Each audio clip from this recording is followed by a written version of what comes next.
Hello friends, welcome to our channel Krishna maths class. आज की इस वीडियो में हम कर रहे हैं क्लास 9th की मैथ्स की वर्कशीट नंबर 21 हिंदी मीडियम। अगर आपको इंग्लिश मीडियम चाहिए तो उसका लिंक आपको इसके डिस्क्रिप्शन में मिल जाएगा। स्टार्ट करते हैं। यदि दो रेखाएं एक ही रेखा के समांतर हों तो क्या वे परस्पर समांतर होंगी? इससे पहले वाली वीडियो में हमने समांतर रेखाएं की थी और प्रतिच्छेदी रेखाएं भी की थी कि समांतर रेखाएं क्या होती हैं। अगर दो लाइन इस तरीके से हैं कि उनका स्टार्टिंग से लेके एंडिंग तक का जो डिस्टेंस है वो बिल्कुल इक्वल रहता है, दो लाइनें ऐसी जो कभी भी एक दूसरे को, चाहे उन्हें कितना ही एक्सटेंड कर लो, वो कभी भी एक दूसरे को कट नहीं करेंगी, तो वो लाइन्स क्या होती हैं? पैरेलल लाइन्स होती हैं। ठीक है। फॉर एग्जाम्पल भी मैंने आप लोगों को बताया था, जैसे ट्रेन की पटरी। ठीक है। अब इसमें आगे क्या है कि अगर कोई एक लाइन ये इसके पैरेलल है, ठीक है, P पैरेलल है Q के और ऐसे ही P पैरेलल है R के, तो ये हमें प्रूफ करना है कि Q और R भी पैरेलल हैं। ठीक है, इतनी बात समझ में आ रही है? देखिए, P Q R तीन लाइंस ली, ठीक, इसमें से P पैरेलल Q के और P पैरेलल R के। अब एक हमने त्रियक लाइन, हमने ये भी तो सीखा था ना कि कोई एक तिरछी रेखा जो इसे काटती है वो हमने क्या ले ली? T। अभी हमने संगत कोण के बारे में पढ़ा था, एकांतर कोणों के बारे में पढ़ा था। संगत कोण मान लो P और Q पैरेलल हैं, ये वाली दोनों साइड्स पैरेलल हैं, ये और ये लाइन पैरेलल है, तो संगत कोण कौन से हो गए? ये और ये इक्वल होंगे, ये दोनों कोण आपस में इक्वल होंगे। ठीक, एंगल 1 एंगल 2 क्यों इक्वल होंगे? क्योंकि संगत कोण है। अब P और R को देखते हैं, ये साइड पैरेलल है, तो एंगल 1 एंगल 3 के इक्वल होगा, एंगल 1 एंगल 3 के इक्वल होगा। किस प्रॉपर्टी से? वही संगत कोण है। अब देखो दोनों के यहाँ पे एंगल जो 1 है वो 2 के इक्वल है, इसमें एंगल 1 ये फर्स्ट मान लो, इसको सेकंड मान लो। फ्रॉम 1 एंड 2 LHS इक्वल है तो इनके RHS भी इक्वल हो जाएंगे, इसलिए एंगल 2 इक्वल हो जाएगा किसके? एंगल 3 के। अब एंगल 2 और एंगल 3 इक्वल हो गए। मैंने आपको एक बात बताई थी जब समांतर रेखाएं समझाई थी कि अगर दो लाइनें समांतर हैं, एक तिर्यक रेखा उनको काट रही है और एंगल समांतर हैं, संगत हैं। कब? जब दो लाइनें समांतर हैं तो ये वाले एंगल क्या होंगे? संगत कोण होंगे और बराबर होंगे। और अगर आपको कभी ऐसा मिले कि इस तरीके से आने वाले दो एंगल इक्वल हैं, तो आप लिख सकते हो कि जो लाइन्स हैं ये लाइन्स भी क्या होंगी? आपस में पैरेलल, यानी vice versa condition. Vice versa condition मतलब आपकी एक प्रॉपर्टी का विलोम होना। संगत कोण की जो विलोम है वो ये हो जाएगा। अगर दो एंगल 2 इक्वल टू एंगल 3 है, इसका मतलब ये दोनों एंगल जिस लाइन पर बने हैं Q और R पे, वो लाइनें क्या हो जाएंगी? पैरेलल हो जाएंगी। ठीक है, it means it proved that way रेखाएं जो एक ही रेखा के समांतर हों परस्पर समांतर कहलाती हैं। इस गुण को दो से अधिक रेखाओं के लिए लागू किया जा सकता है। ठीक है, अब इस पे बेस्ड क्वेश्चन करते हैं। क्लियर हो गया इतना? क्वेश्चन देखो, यदि PQ पैरेलल RS है, देख रहे हो आप इस आकृति में PQ पैरेलल RS है, एंड एंगल QXM कितना दे रखा है? 135, और MYR ये आपको दे रखा है 40, तो आपको XMY ये एंगल निकालना है। तो आप क्या करेंगे? अभी जो हमने पढ़ा उसी के अकॉर्डिंग हम सबसे पहले सबसे पहला क्या लिखते हैं? मैंने आपको थ्योरम्स कराई जब बताया था, सबसे पहले लिखते हैं दिया है।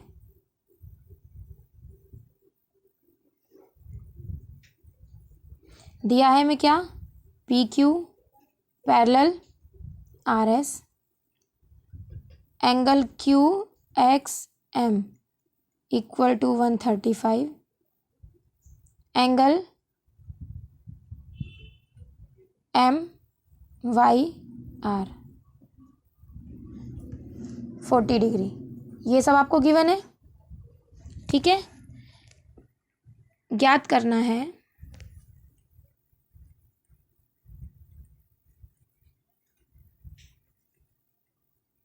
क्या ज्ञात करना है, angle X M Y, angle X M Y. ठीक है, इतनी बात समझ में आई।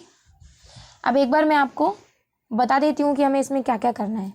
देखो, जो जो चीज़ें आपको पता हैं, आपको पता है कि ये लाइन हमने कंस्ट्रक्शन करेंगे क्या, एम से होते हुए ए बी एक रेखा खींची। ठीक है, अब देखो आपको एक चीज़ और बताती हूँ। अगर दो लाइंस पैरेलल हैं, दो पैरेलल लाइंस हैं और एक तिर्यक रेखा उसको काटती है, तो इस तिर्यक रेखा के एक ही ओर बनने वाले कोणों का योग 180 डिग्री होता है। ठीक है, समझ आ रही है बात? उसी का हम यूज़ करेंगे। ये 135, ये और ये मिला के 180, तो 180 में से 135 को माइनस कर देंगे, इस आधे एंगल की वैल्यू मिल जाएगी। और देखो ये लाइन पैरेलल है इसके, ठीक है, तो ये बना उल्टा जेड, ये 40 तो ये भी कितना हो जाएगा 40, इन दोनों को फिर क्या कर देंगे ऐड, और हमें वैल्यू मिल जाएगी। ठीक है, समझ आ रही है बात? कोई डाउट तो नहीं होगा इसमें?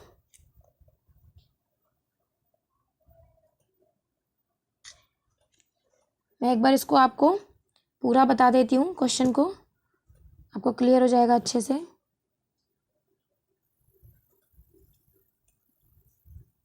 देखिए,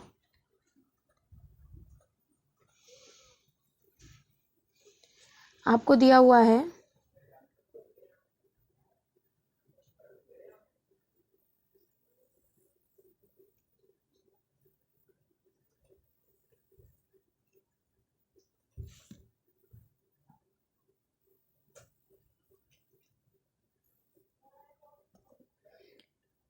P Q parallel are S. ठीक है, इस तरीके से ये एक्स एम वाई, ये 135 है, ये 40 है। ठीक, आपको इसकी वैल्यू निकालनी है, इसकी एक्स एम वाई की। सबसे पहले हमें क्या लिखना होता है, दिया है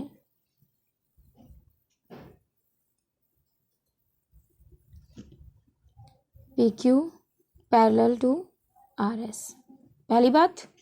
दूसरी बात, angle Q M,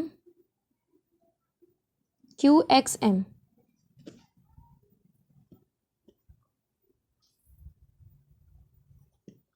Q X M 135 और एंगल एम वाई आर 40। ठीक है, आपको सिद्ध करना है या ज्ञात करना है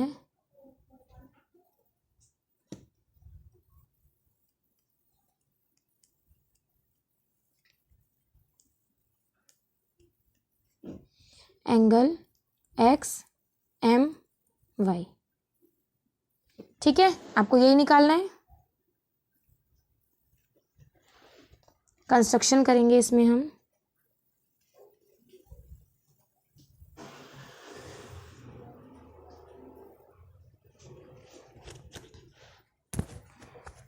एम से होते हुए पी क्यू और आर एस के पैरेलल ए बी रेखा खींची। एम से होते हुए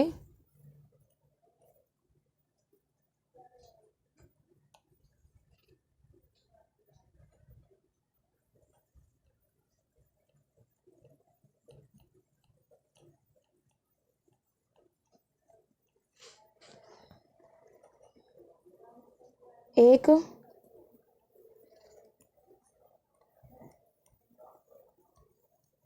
रेखा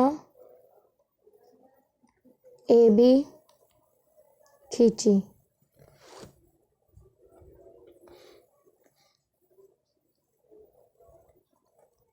और किस प्रकार खींची? इस तरीके से खींची कि A B parallels to P Q parallels to R S.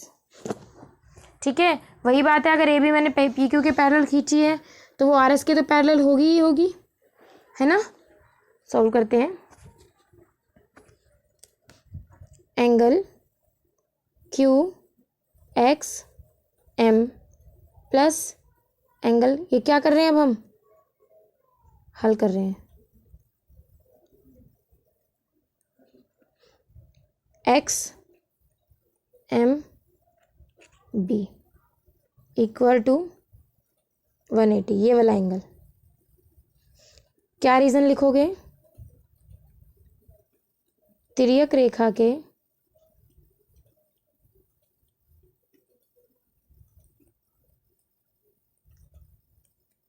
एक ही ओर के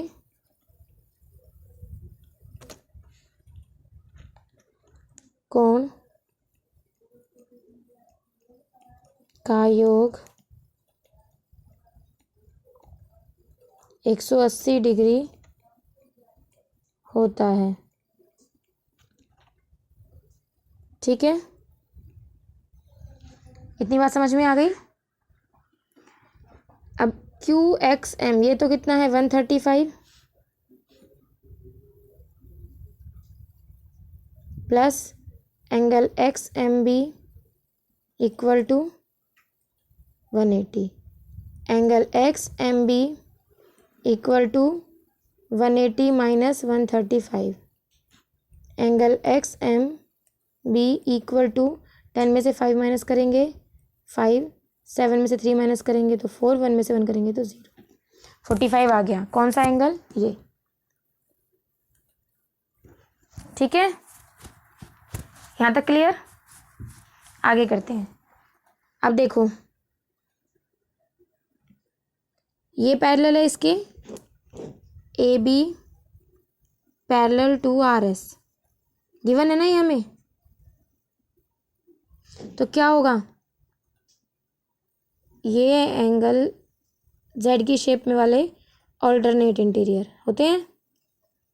तो यानी अगर मैं इसको लिखूं angle B M Y equal to angle M Y R, condition ये हो गई क्योंकि दोनों साइड्स पैरेलल हैं। यानी ये आपका 40 डिग्री आ गया, angle B M Y equal to 40 degree.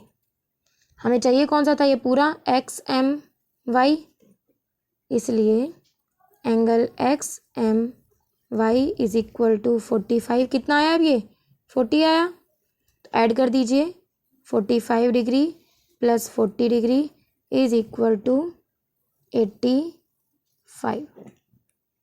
मिल गई वैल्यू जो पूछा था आपसे, ज्ञात करना है एंगल एक्स एम वाई, यही निकाल दिया हमने। और वैल्यू कितनी आ गई इसकी? 85। क्लियर? कोई डाउट तो नहीं है? समझ आ रही है बात आपको? ठीक है, आगे बढ़ें।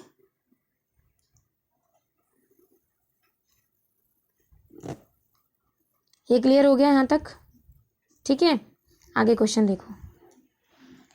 आकृति 4 में, ये आकृति है नीचे, A B parallel to C D parallel to E F और y रेशियो z 3:7 है, तो x का मान ज्ञात कीजिए। ठीक है, y रेशियो z 3:7 है, तो x का मान ज्ञात कीजिए। सॉल्व करते हैं। देखिए,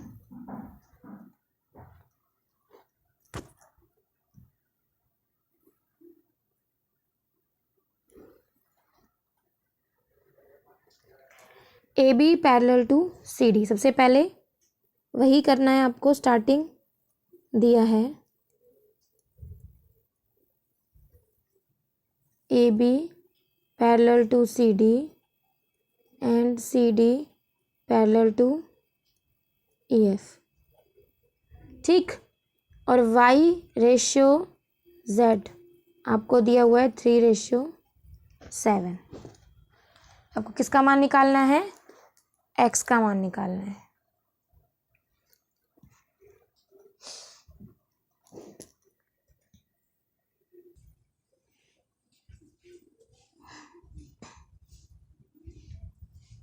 Y ratio Z equal to 3:7, ठीक है। Y is equal to 3A let. जब भी आपको रेशियो में वैल्यू दी होती है तो आप उसके साथ कुछ ना कुछ इसी तरीके से A या X लेके चलते हैं, क्योंकि कंप्लीट वैल्यू नहीं होती है रेशियो वाली, कुछ ना कुछ डिवाइड होकर उसमें से निकला हुआ होता है, ठीक है। तो Y equal to 3A and Z equal to 7A, okay. और ये यहाँ तक आपको गिवन है ये चीज़, और आपको ज्ञात क्या करना है?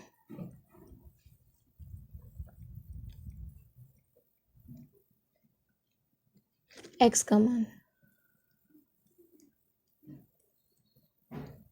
ठीक है। इसको आप हल में लिख लेंगे। अब सॉल्व करते हैं। देखिए ये वाला जो एंगल है ये एंगल Y के इक्वल होगा, Y के इक्वल होगा शीर्षाभिमुख कोण।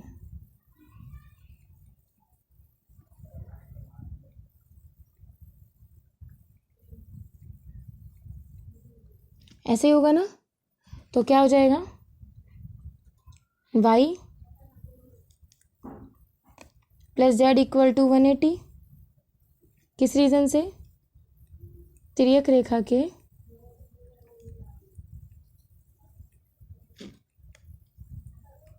एक और के कोण, है ना। अभी बताया तिर्यक रेखा के एक ही साइड के बने कोणों का योग 180 होता है। तो Y की value 3A plus 7A equal to 180, 10A equal to 180, A की वैल्यू कितनी आ गई? 18। A की वैल्यू 18 हो गई, पुट कर देंगे यहाँ पे। Y is equal to 3 multiply 18, 54 degree, और Z इक्वल टू 7 मल्टीप्लाई 18,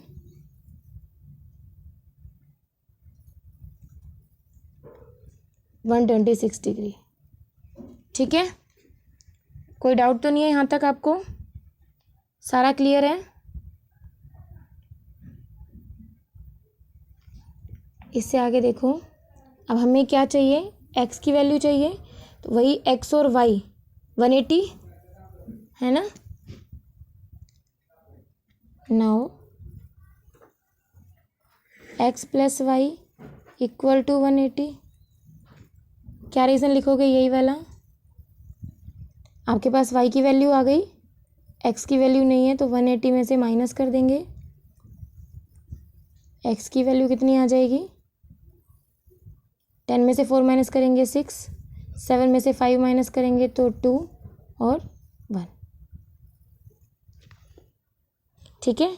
क्या पूछा था क्वेश्चन में आपसे? X का मान बताओ, तो X का मान कितना आ गया? 126, ठीक है। क्लियर है क्वेश्चन? इरेज कर दूं? नेक्स्ट करते हैं।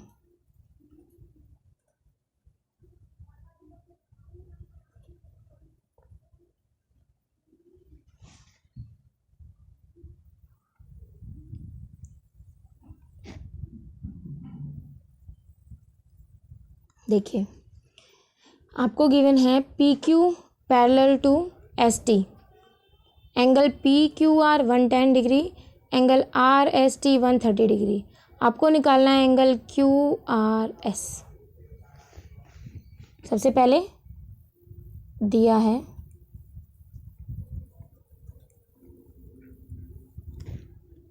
PQ पैरेलल ST, ये आपको गिवन है। Angle P Q R equal to 110 ये भी गिवन है।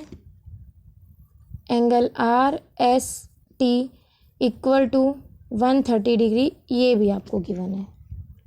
आपको ज्ञात करना है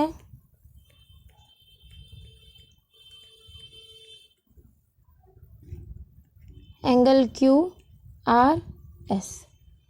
ठीक, हल करते हैं।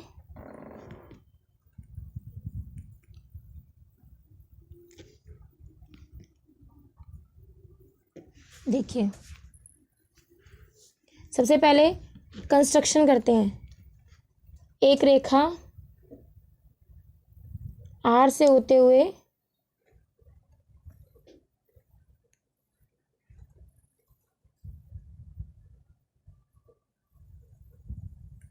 एक रेखा खींची, किसके पैरेलल? एस टी के पैरेलल। ठीक है, आर से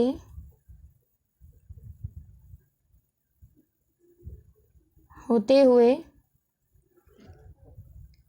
एक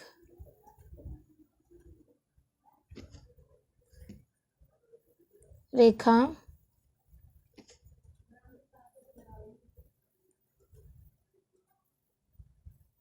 ए बी खींची।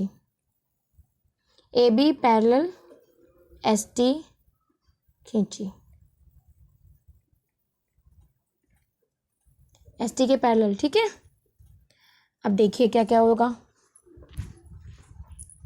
एस टी के पैरेलल है तो वो पी क्यू के पैरेलल भी होगी, क्योंकि पी क्यू एस टी के पैरेलल है ना। अब इसी का यूज़ करते जाएंगे।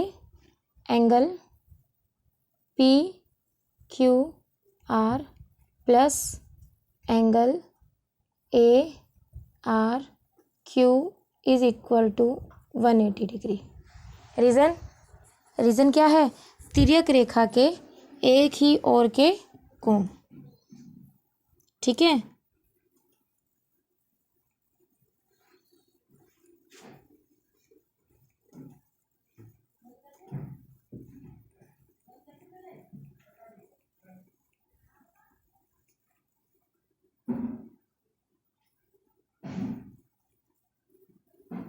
ऐसे होगा तो कितना हो जाएगा? पी क्यू आर कितना? 110 plus angle A R Q equal to 180 degree.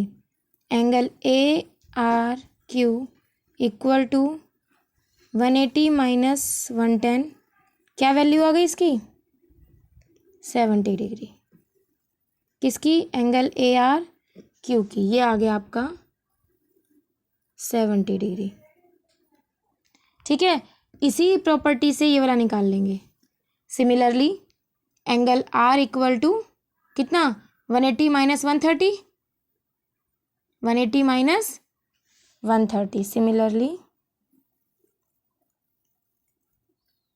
Similarly means इसी प्रकार से।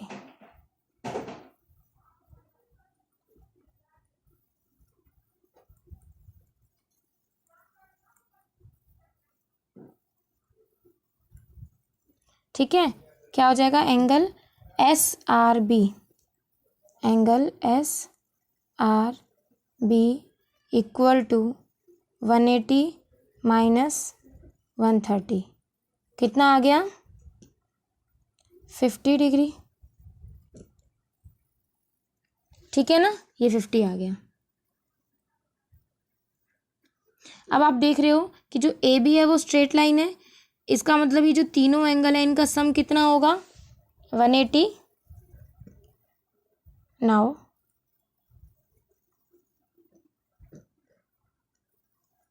ए बी एक सीधी रेखा है,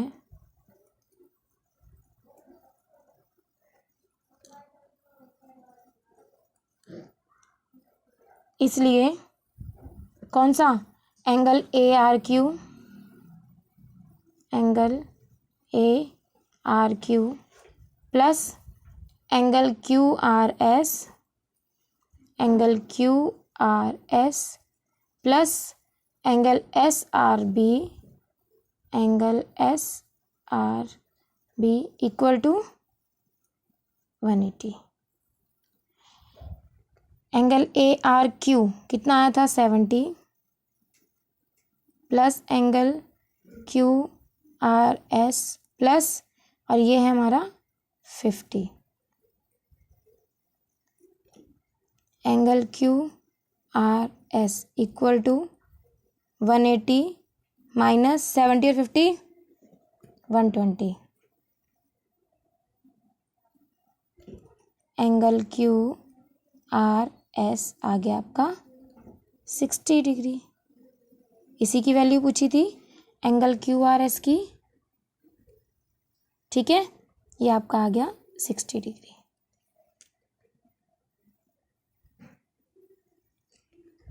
ठीक, आप ऐसे भी निकाल सकते थे यहाँ पे इसको। ये बनी आपकी जेड की फॉर्म। 110 इक्वल हो जाता किसके, एंगल क्यू आर एस और प्लस 50। तो 110 में से 50 माइनस करेंगे तो कितना आ गया 60 डिग्री। ठीक, क्लियर क्वेश्चन।